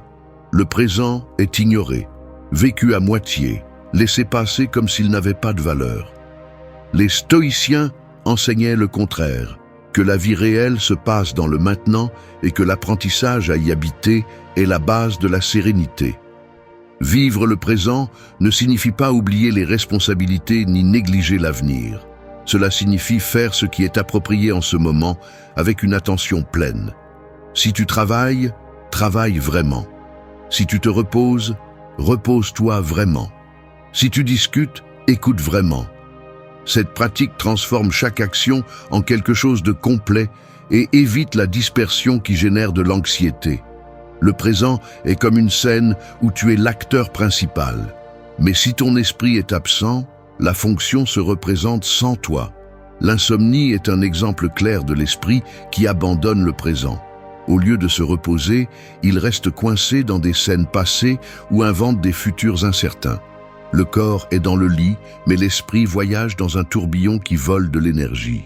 La pratique stoïcienne offre une réponse ferme. Souviens-toi que le passé n'existe plus et que l'avenir n'est pas encore là. La seule chose réelle est cet instant. Et si tu l'embrasses avec calme, le repos devient un allié. Le présent est aussi la porte vers le vrai plaisir.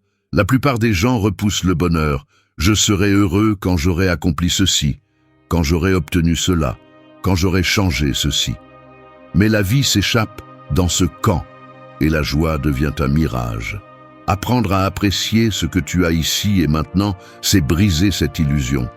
Cela ne signifie pas le conformisme, cela signifie la gratitude active. C'est reconnaître que même dans la difficulté, ce moment a quelque chose à offrir, un apprentissage, une pause, un détail qui mérite d'être vécu.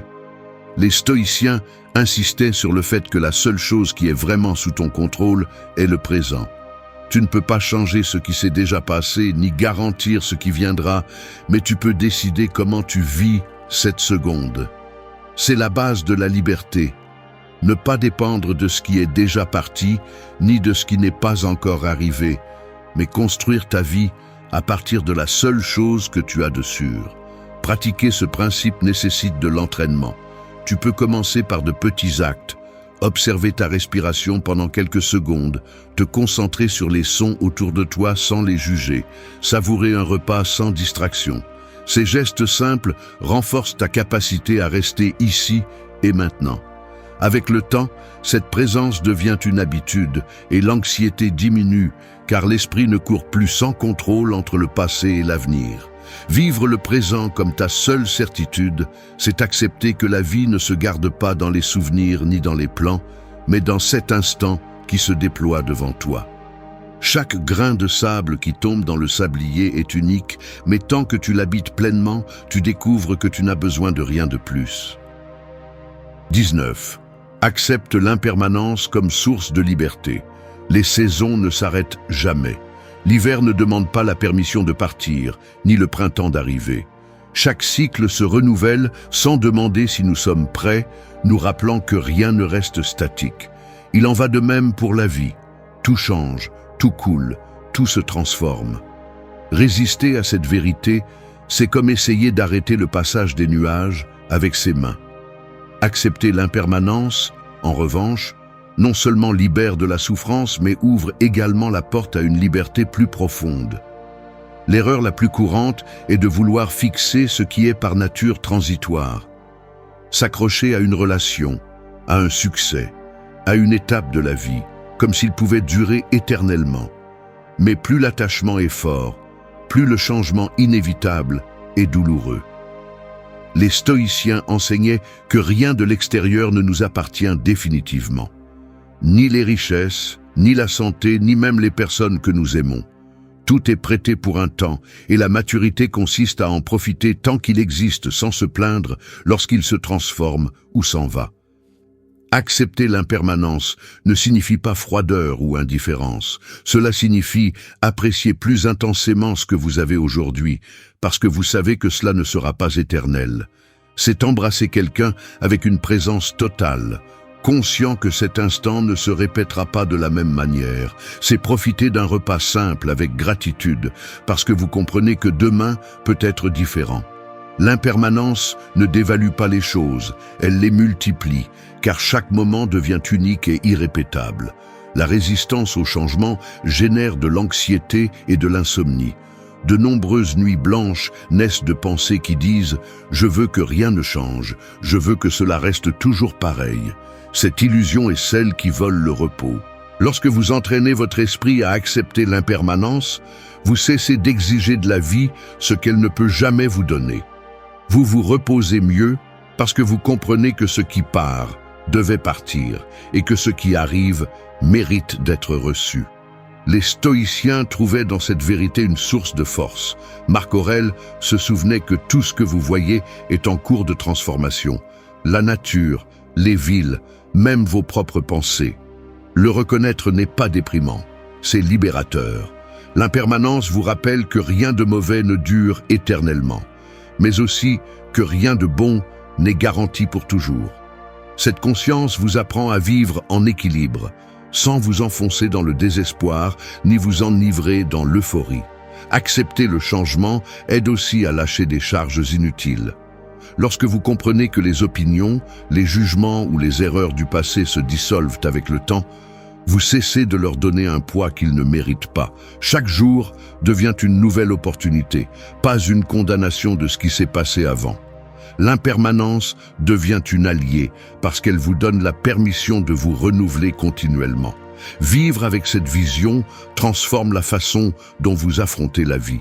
Les succès ne deviennent plus une obsession parce que vous savez qu'ils sont temporaires. Les pertes ne vous détruisent plus complètement parce que vous comprenez que rien n'était garanti. Les liens sont appréciés avec plus de tendresse parce que vous ne prenez pas pour acquis qu'ils seront toujours là. Et dans cette reconnaissance se trouve la véritable liberté, celle de ne pas dépendre de ce que vous ne contrôlez pas et celle de marcher léger. Accepter l'impermanence comme source de liberté n'élimine pas la douleur, mais évite la souffrance inutile.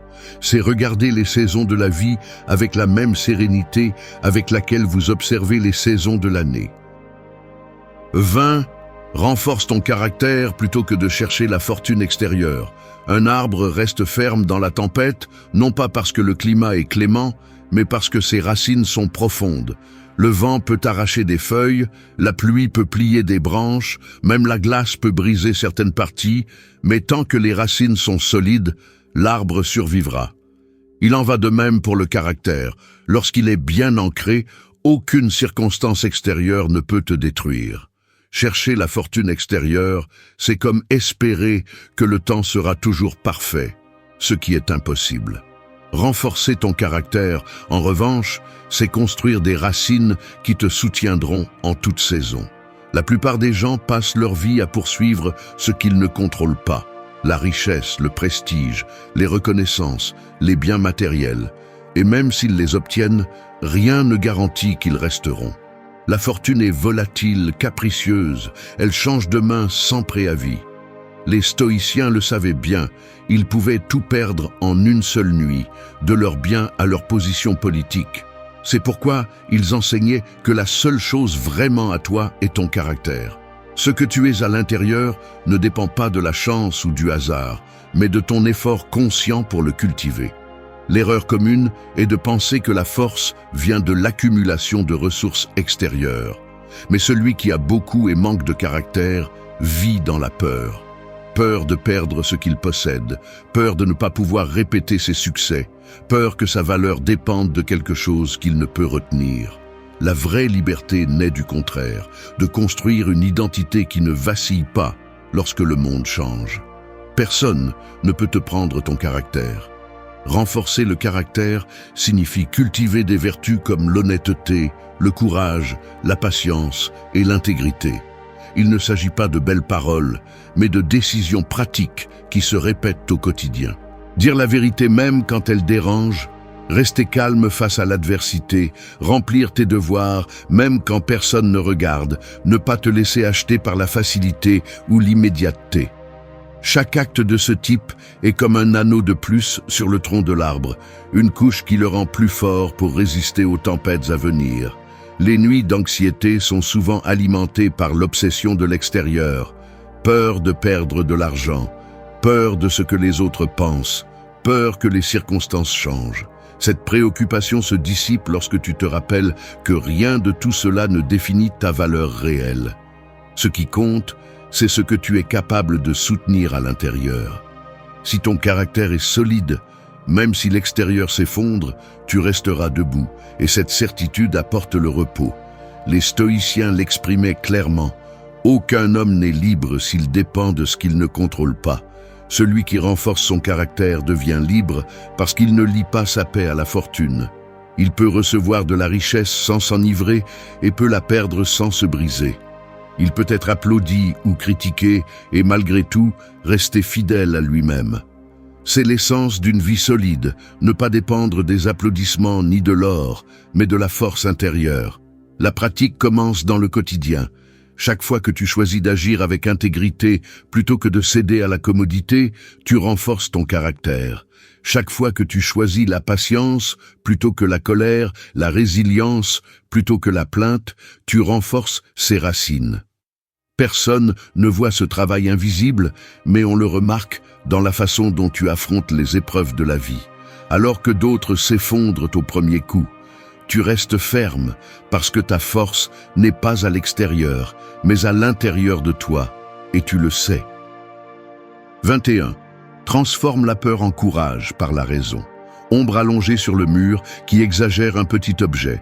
Ainsi agit la peur lorsque l'esprit l'éclaire avec des suppositions et non des faits. La raison est la lanterne qui ajuste l'angle, réduit la silhouette et montre les proportions réelles. Le premier mouvement stoïcien consiste à démasquer la fiction, séparer ce que tu ressens de ce qui est, distinguer les perceptions des réalités. Demande-toi avec une froideur chirurgicale: qu'est-ce qui se passe exactement? Quelle part dépend de moi? Quel est le pire résultat plausible et comment je l'affronterai? Cet examen diminue la taille du monstre.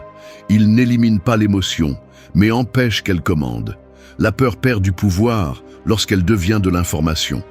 Le courage ne naît pas d'impulsions aveugles, mais de la clarté opérationnelle. Voir avec netteté, décider avec fermeté et bouger malgré le tremblement. La raison organise un plan, assigne des tâches, coupe les dramatisations. Si l'esprit invente des scènes, la raison les audite et écarte ce qui est inutile. Celui qui maîtrise ce processus agit avec une sérénité agressive. Calme à l'intérieur, contondance à l'extérieur. La peur se nourrit d'évasion.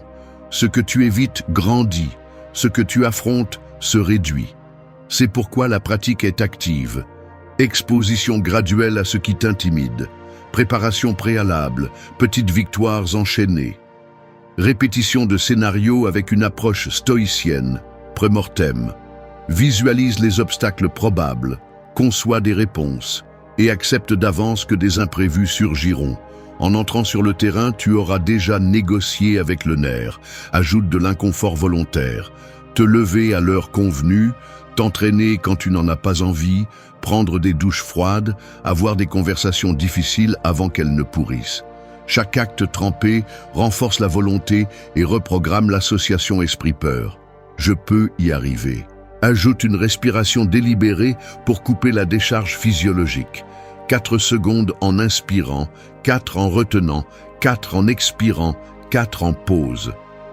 Ce carré respiratoire n'est pas un ornement. Il stabilise le système et rend le contrôle sur le gouvernail. Note par écrit les pensées automatiques et réécris-les avec précision. Ça va mal se passer se traduit par « j'ai de l'incertitude ». Je préparerai 3 points et je répéterai 10 minutes. Change la rumination par une action mesurable. À la tombée de la nuit, rituel de clôture. 3 lignes avec ce qui a été affronté, ce qui a été appris et la prochaine étape. L'esprit dort mieux quand il sait qu'il existe un plan concret, pas un marécage de suppositions.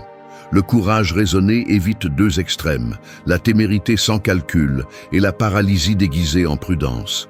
La juste mesure est l'agressivité intelligente. Bouger avec direction, accepter un risque contrôlé, réviser les données et ajuster sans drame. Souviens-toi qu'une émotion intense n'est pas un commandement, c'est un signal. Traite-la comme un leader exige d'un conseiller. Je t'écoute, je ne t'obéis pas aveuglément. Si la peur signale un danger réel, remercie l'alerte et agis avec des protocoles.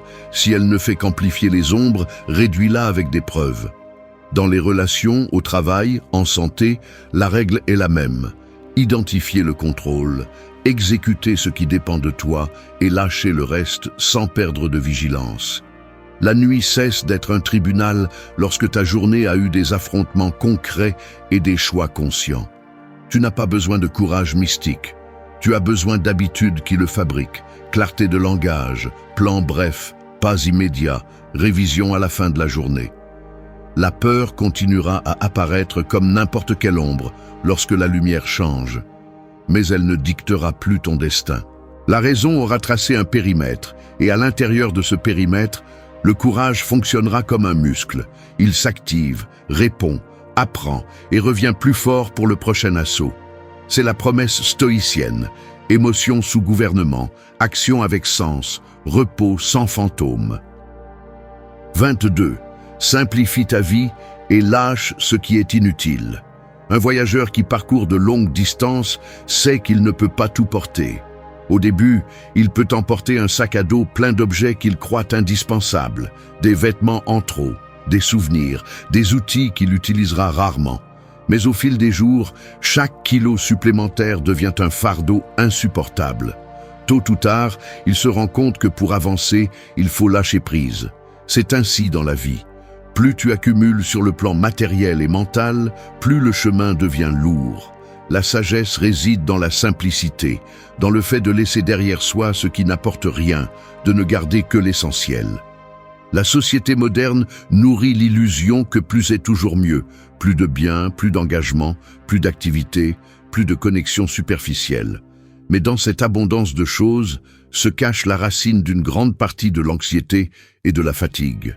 L'excès vole la clarté. Comme une pièce pleine d'objets inutiles, l'esprit saturé perd de l'espace pour l'important. Les stoïciens enseignaient que la richesse ne se mesure pas par ce que tu accumules, mais parce que tu peux lâcher sans peur. Simplifier la vie ne signifie pas vivre dans le manque, cela signifie choisir intelligemment. Tu n'as pas besoin de remplir tes journées d'engagement pour te sentir utile, ni de t'entourer d'objets pour te sentir en sécurité. Chaque chose que tu possèdes, chaque relation que tu entretiens, chaque habitude que tu conserves, demande de l'énergie. La question clé est-ce que cet investissement en vaut la peine ou est-ce que tu ne fais que porter du poids mort? Lâcher prise n'appauvrit pas, cela libère. L'insomnie, dans de nombreux cas, naît de ce manque de simplicité. L'esprit passe en revue les tâches en attente, les soucis inutiles, les comparaisons absurdes. Comme un sac à dos plein d'objets inutiles, ces pensées pèsent et ne permettent pas de se reposer. Lorsque tu apprends à simplifier, lorsque tu choisis de te concentrer sur ce qui compte vraiment, l'esprit s'allège et le sommeil vient plus facilement. Dormir profondément est aussi un acte de lâcher prise. Les stoïciens pratiquaient la simplicité dans tous les domaines de la vie. Sur le plan matériel, ils se contentaient de ce qui était suffisant. Sur le plan émotionnel, ils ne dépendaient pas de l'approbation de tous. Sur le plan mental, ils filtraient leurs pensées pour ne pas dépenser d'énergie sur ce qu'ils ne contrôlaient pas. Cette façon de vivre n'était pas de la pauvreté, c'était de la liberté. La liberté de ne pas être esclave des choses, des opinions ou des attentes externes. Simplifier signifie aussi prioriser. Te demander ce qui mérite ton temps, ce qui mérite ton attention, ce qui apporte une valeur réelle à ta vie. Souvent, nous découvrons que ce qui nous épuise ne sont pas de grands problèmes, mais une multitude de petits problèmes qui n'auraient jamais dû occuper de l'espace. Apprendre à dire non, à couper les engagements inutiles, à poser des limites, est une forme d'hygiène mentale et spirituelle. Dans la vie quotidienne, la simplicité se traduit par des habitudes claires. Réduire les distractions, organiser ton environnement, consacrer du temps uniquement à ce qui nourrit ton esprit et ton corps. Tu n'as pas besoin de remplir ton agenda pour justifier ton existence. Au contraire, les espaces vides sont ceux qui te permettent de réfléchir, de créer, de te reposer. Une vie simplifiée n'est pas ennuyeuse, elle est pleine parce qu'elle est concentrée sur ce qui donne vraiment du sens. Simplifier et lâcher ce qui est inutile n'est pas renoncer à vivre, c'est vivre avec plus d'intensité ce qui compte. C'est te libérer des chaînes invisibles et marcher léger. Le voyageur qui apprend cette leçon avance plus loin et avec plus de sérénité que celui qui s'obstine. 23. Trouvez la beauté dans l'ordinaire et donnez-lui de la valeur. Un tableau n'a pas besoin d'or dans son cadre pour être précieux. Il suffit que quelqu'un s'arrête pour contempler les traits et l'histoire qu'il renferme. La vie fonctionne de la même manière. Elle est remplie de moments simples que beaucoup négligent, car ils attendent des feux d'artifice, des grandeurs visibles ou des réalisations extraordinaires. Cependant, la véritable richesse se trouve dans ce qui se passe tous les jours. Un lever de soleil silencieux, l'arôme du café, une conversation sincère, le simple fait de respirer calmement. Celui qui apprend à voir la beauté dans l'ordinaire transforme sa vie entière, car il découvre que la plénitude ne dépend pas de l'exceptionnel, mais du regard avec lequel il observe le quotidien. L'erreur la plus fréquente est de penser que le bonheur se trouve dans le lointain, dans un avenir parfait. dans un lieu différent, dans des réalisations qui n'arrivent pas encore. Cette mentalité transforme la vie en une attente interminable. On ignore ce qui est devant nos yeux pour poursuivre ce qui semble toujours s'échapper. Les stoïciens, en revanche, enseignaient à ramener l'attention sur le présent et à valoriser l'immédiat. Marc Aurèle écrivait que même le pain qui se rompt, avec ses fissures, a de la beauté. Cette vision n'est pas naïve, elle est puissante. Elle transforme le commun en extraordinaire. La beauté de l'ordinaire se découvre avec une attention pleine et entière. Il ne s'agit pas d'accumuler de nouvelles choses, mais de regarder avec des yeux frais ce qui a toujours été là. Écouter le rire de quelqu'un de proche, sentir le soleil sur le visage après une journée nuageuse, trouver le silence au milieu du bruit. Ces détails, lorsqu'ils sont appréciés, deviennent des ancres de sérénité. Et le plus important, ils sont disponibles tous les jours, sans avoir à attendre des conditions spéciales. L'insomnie et l'anxiété proviennent souvent de l'obsession de ce qui manque. L'esprit répète encore et encore ce qui devrait être différent, ce qui n'a pas été réalisé, ce qui reste à atteindre. Cette fixation aveugle la personne à ce qu'elle a déjà. Pratiquer l'appréciation de l'ordinaire est une façon de désactiver ce piège mental. Lorsque vous fermez les yeux et vous concentrez sur votre respiration, sur la sensation d'être en vie, sur ce qui vous soutient déjà, le poids de l'insatisfaction diminue et le repos arrive plus facilement. Trouver la beauté dans l'ordinaire renforce également le caractère. Elle enseigne la gratitude, l'humilité et la résilience. Gratitude, parce que vous reconnaissez que vous n'avez pas besoin de luxe pour vous sentir comblé. Humilité, parce que vous comprenez que la vie ne vous doit pas de grands spectacles pour avoir un sens. Résilience, parce qu'au milieu de la difficulté, vous pouvez toujours trouver une petite raison de sourire. Cette combinaison transforme l'adversité en quelque chose de plus supportable et la routine en un espace d'apprentissage. Dans la pratique quotidienne, ce principe peut être exercé par des actions simples. Prêter une attention consciente à chaque repas, écrire chaque soir 3 choses simples pour lesquelles vous êtes reconnaissant, prendre quelques minutes pour observer le ciel sans hâte. Ce ne sont pas des rituels complexes, ce sont des rappels que la vie se passe maintenant, dans le commun, dans ce que la plupart négligent. Les stoïciens ne cherchaient pas à embellir leur existence avec des luxes, mais à vivre de manière à ce que chaque instant ait de la valeur. Cette vision peut être appliquée à n'importe quelle époque, car l'ordinaire est toujours présent. La nature, les relations, les gestes, les silences. Apprendre à leur donner de la valeur transforme votre vie en un voyage plein, sans avoir à attendre des miracles extérieurs. La beauté n'est pas réservée à ce qui est rare ou spectaculaire.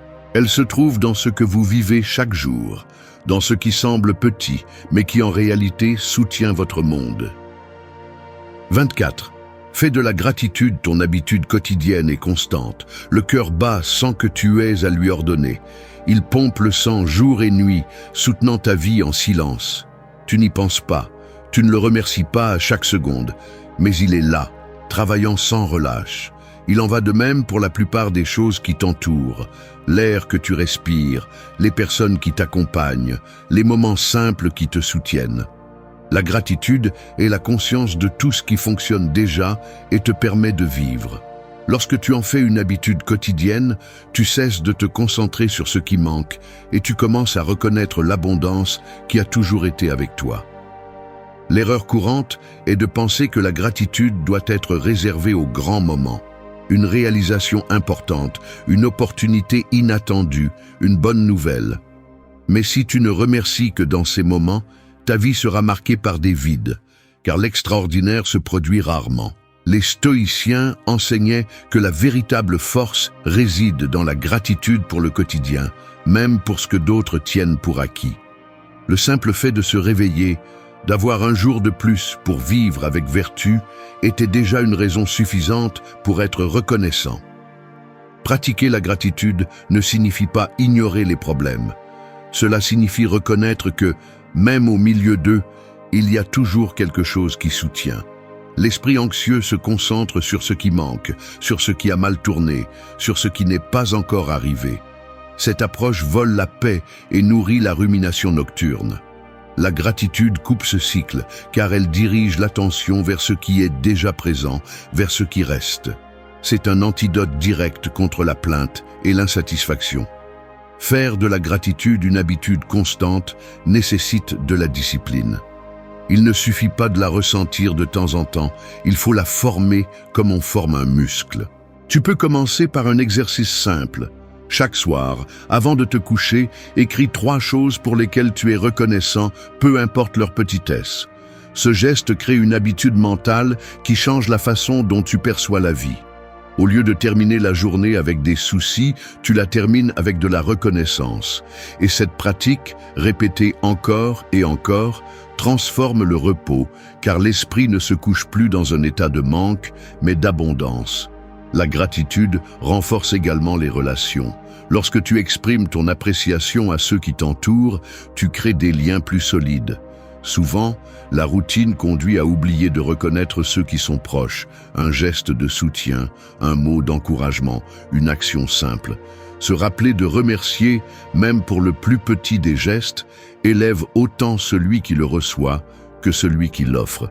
C'est une chaîne invisible qui multiplie le calme et la connexion. Dans le domaine personnel, la gratitude aide à maintenir l'humilité. Elle te rappelle que tout ce que tu as n'est pas le produit exclusif de ton effort. Il y a aussi des circonstances, des personnes et des situations qui t'ont soutenu sur le chemin. Le reconnaître ne diminue pas ton mérite, il l'agrandit, car il te rend conscient du réseau de soutien qui a rendu ta vie possible. Cette conscience te garde les pieds sur terre, loin de l'arrogance qui mène au vide. Les stoïciens insistaient sur le fait que la gratitude devait faire partie de la pratique quotidienne, car c'était un chemin vers la sérénité. Épictète rappelait que nous ne contrôlons pas ce que la vie nous donne, mais bien comment nous y répondons. Répondre par la plainte est un gaspillage d'énergie.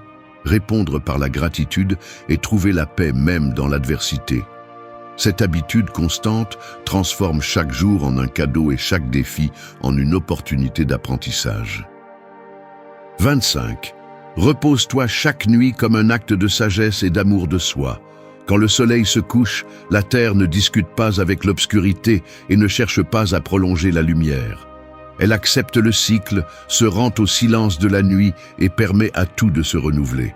Ton repos devrait être ainsi, non pas une bataille contre l'esprit qui insiste pour rester éveillé, mais un acte conscient de reddition, de confiance en ce que la journée est terminée et de respect envers toi-même.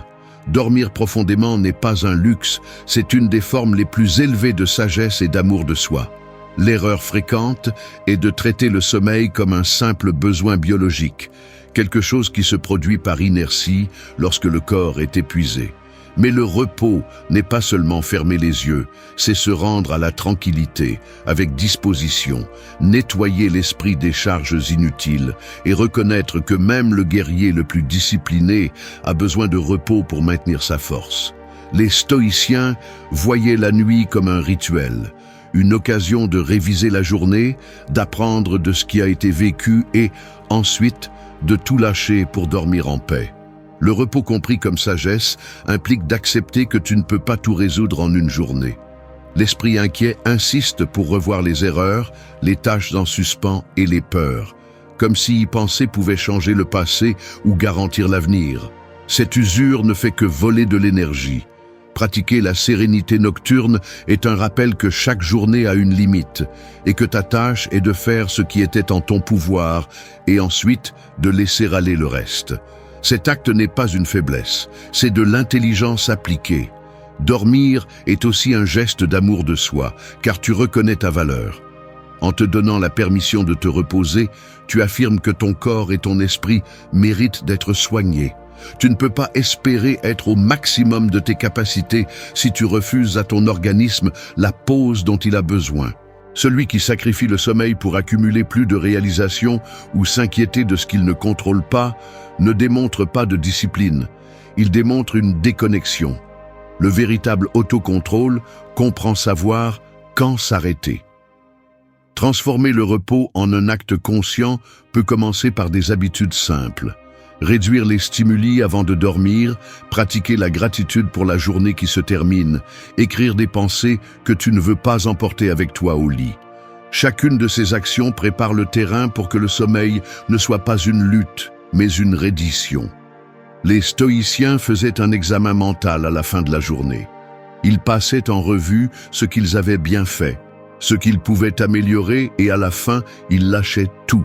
Cette pratique clôturait la journée et ouvrait l'espace pour un repos profond. Se reposer avec sagesse signifie aussi accepter la vulnérabilité. En dormant, tu baisses la garde et tu fais confiance à ce que le monde continuera à tourner sans toi. Cette reddition est un rappel que tout ne dépend pas de ton contrôle, que la vie continue avec ou sans ta vigilance constante. Le reconnaître apporte la liberté, car tu comprends que tu peux lâcher sans peur, que la nature suit son cours et que ta part est déjà faite. Le sommeil réparateur ne restaure pas seulement le corps, il renouvelle aussi l'esprit et l'âme. Celui qui apprend à dormir avec sérénité se réveille avec plus de clarté, plus de patience et plus de force. En revanche, celui qui refuse de se reposer accumule de la fatigue, de la confusion et de la fragilité. Traiter le repos comme quelque chose de secondaire, c'est te trahir toi-même. L'élever au niveau de vertu, c'est cultiver la résilience et l'équilibre. Se reposer chaque nuit comme un acte de sagesse et d'amour de soi est bien plus que fermer les yeux. C'est décider de lâcher le poids de la journée, de faire confiance au cycle de la vie et de te rappeler que ta valeur ne dépend pas de rester actif 24 heures sur 24. C'est un acte de respect envers ton esprit et ton corps, un rappel que la force. Merci d'être resté jusqu'à la fin de la vidéo. Si vous avez tout vu, commentez « Je suis stoïcien » comme notre signe secret, indiquant que vous êtes un véritable apprenant du stoïcisme. N'oubliez pas de vous abonner et de liker la vidéo si elle vous a plu. Rendez-vous dans la prochaine vidéo et rappelez-vous, continuez à cultiver votre esprit stoïque.